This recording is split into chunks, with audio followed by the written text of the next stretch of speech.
Don't say okay in office. Say this hereafter. So எப்பவுமே ஒரு text message ஆஃபீஸ்ல இருந்து வரும்போது நம்ம ஓகே ஓகேன்னு சொல்லியே நம்ம பழகிருப்போம். ஸோ அந்த ஓகேக்கு பதிலாக வேற என்ன வேர்ட்ஸ்லாம் யூஸ் பண்ணலாம் அதுதான் நம்ம இன்னைக்கு பார்க்க போறோம்.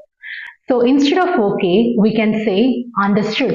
ஸோ ஏதாவது உங்களுக்கு இன்ஸ்ட்ரக்ஷன் கொடுக்குறாங்க இதை பண்ணிருங்க அப்படின்னு சொல்றாங்கன்னா understood, I will update this அந்த மாதிரி சொல்லலாம். அண்ட் நியூட்ரலா ஒரு வேர்டு ஓகேக்கு பதிலாக என்ன யூஸ் பண்ணலாம் அப்படின்னா ஆல் ரைட் அப்படின்னு யூஸ் பண்ணலாம். அண்ட் ஏதாவது ஒரு ஒர்க் நீங்க முடிச்சிட்டீங்க அப்படின்னா நீங்க டன் அப்படின்னு சொல்லலாம். ஓகே, டன் சொல்லி உங்களோட தம்ஸ் அப் வந்து நீங்க போடலாம். ஏதாவது ஒரு இன்ஸ்ட்ரக்ஷன் கொடுக்குறாங்க அப்படின்னா ஓகே சொல்றதுக்கு பதிலாக நோட்டட் அப்படின்னு போடுங்க. ஸோ நோட்டட் அப்படின்னா நான் இந்த விஷயத்த நோட் பண்ணிக்கிட்டேன் அப்படின்னு சொல்றது. அண்ட் ஏதாவது ஒரு விஷயத்துக்கு நம்ம அக்ரி பண்ணும்போது ஓகே தவிர்த்து வேற என்ன சொல்லலாம் அப்படின்னா சவுண்ட்ஸ் குட் அப்படின்னு சொல்லலாம். சவுண்ட்ஸ் குட் ஒரு இன்ஃபார்மலான ஃப்ரேஸ் தான்.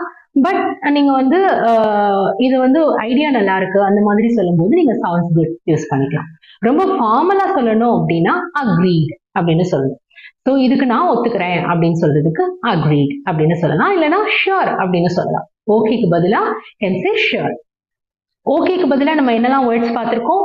Noted, sure, understood, agreed, sounds good, done, all right.